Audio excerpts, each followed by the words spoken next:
My name is Jared Higginbotham. I work for Yakima Bait Company. I am the Assistant Sales and Marketing Manager. Yakima Bait, we have two factories. We have one here in Granger, Washington, and there's roughly 45 to 50 employees. And fishing is what puts food on the table for all of us, all of us employees. Every lure I go out and sell benefits every employee here.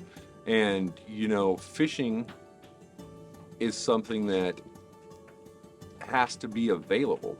You have to have these fish for us to be able to sell fishing lures in certain locations. And so with no fish, that economy dies. That customer that buys that lure for that specific area is gone. So, it's so important for the livelihood of so many. When I go out and I go to work, I'm not just out selling fishing lures so people can catch fish. Yes, that's part of the coolest part of my job, but I sell fishing lures because I love every one of these employees. I love every one of their family members. I know them all.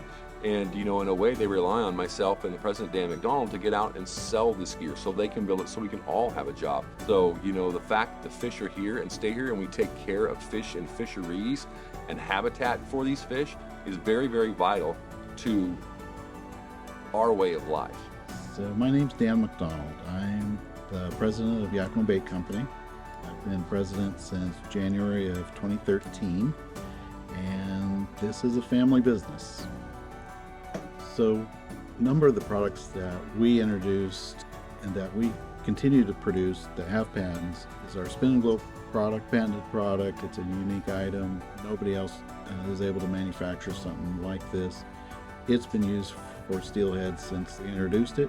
We've also introduced a number of fishing lures in the steelhead market. And over the last 40 years, that part of our business has continued to have battles. There's been obviously a decline in returning steelhead. This has affected us in a number of ways. Oftentimes, summertime, depending on steelhead returns, we've had to do a reduction in hours for our production. We've often had to go from a 40-hour work week to a 32-hour work week, and those things are unfortunate. And we've had to diversify products just because of that. The opportunities that are available for us with our product and brands within the steelhead industry is huge. We're known for these products, and to see the declines continue to take place, it's been a real economic issue for us. Looking to the future, there is opportunity. These steelhead runs can be returned. The science is backing supports us for these measures, and for our community, it's a tremendous amount of not only local jobs, but all the jobs within our industry for steelhead fishing.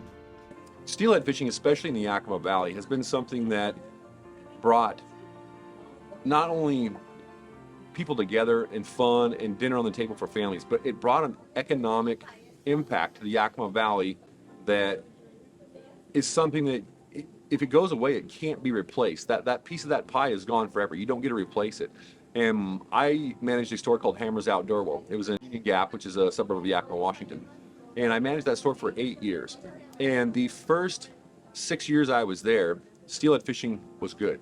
It was open at night. We had a lot of local fisheries, and they went from basically May all the way until November, December, January. You could fish steelhead everywhere, right? And that economic impact, that economic value of that was every day I was selling line, I was selling leader, I was selling bait, I was selling ice, I was selling hooks, I was selling weights, lures, licenses for the state, everything out of that store. And all of a sudden, steelhead runs start to diminish. They start to dwindle, to the point that these fisheries that we used to be able to participate in, there was a lot of them in different places that were gone. Like, no more fishing, can't fish for steelhead. And when that happened, that daily cash flow, that daily money coming in, it really put the store in a bind, because that fishery was so demanding, especially for Yakima Valley people, that it basically is one of the things that put the store under by losing that particular fishery. So, steelhead are important, not just to put on your table, not just to go out and high five with your buddies. That stuff's all great, but they're important for economic impact for people working for jobs. The overall impact of bringing back salmon and steelhead fisheries just in this valley alone is astronomical. Your friend's job down the road can be my job, right? Like I have a great job. You can be involved in fishing. It's going to bring back, these hotels, these restaurants, all these things that are gone, that you're missing, that you don't get to see anymore.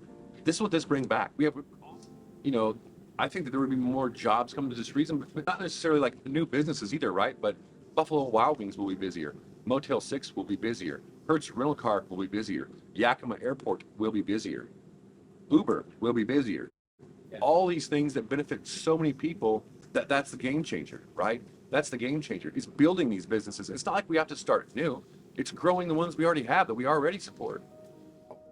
From our most recent Lower Snake River Dam Benefit Replacement Draft Report that Governor Inslee and Senator Murray have put together, they have identified, and specifically to this area, that's been estimated that restored salmon fisheries in the Columbia Basin could generate up to $1 billion annually in additional regional personal income, benefits, and support up to 25,000 new family wage jobs.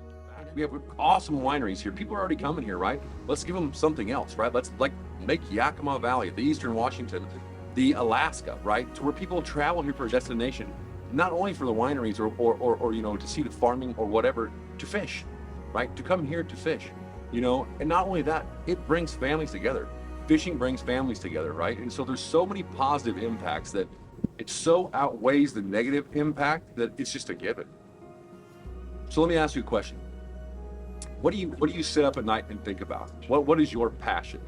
Well, is it golf? Is it working on a car? Is it just hanging out with your buddies? Is it working out? Well, mine is steelhead fishing. I think about it night and day, 24 hours a day, 7 days a week. It drives me to go to work. It drives me to get up in the morning. Not only that, but it drives me to take my son. I have had so much fun over the years learning about steelhead, traveling to different rivers, seeing different areas and different demographics across the country that steelhead fishing gets in my blood boil. I have goosebumps right now just talking about steelhead fishing because I love it so much.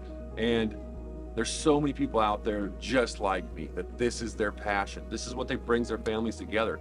Take my son with me every trip, every chance I get, because I want to share that experience with him. As a company and as a manufacturer, these are real opportunities. These are real jobs. You've seen the real people at this factory today. These are real things that we could increase. These are the economics that nobody's talking about.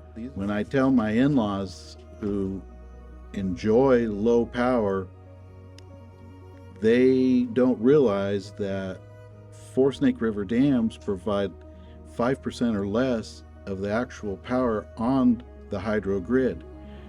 That what is being told to them is misrepresenting the numbers. And so when we look at these reports and we see that $1 billion annually, that is a huge amount.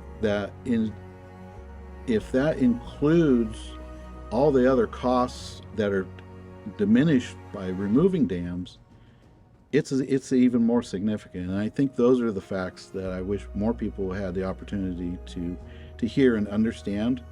It's not coming from, a manufacturer that's solely dependent. We've had to diversify. But just imagine if we had those fish back, our business would be thriving. The guide business, the tourism business, all these local economic jobs. But if we were to return those runs even 10 years ago, it would be an economic boost that would be unbelievable for just not only us, but everybody associated with the steelhead in this industry.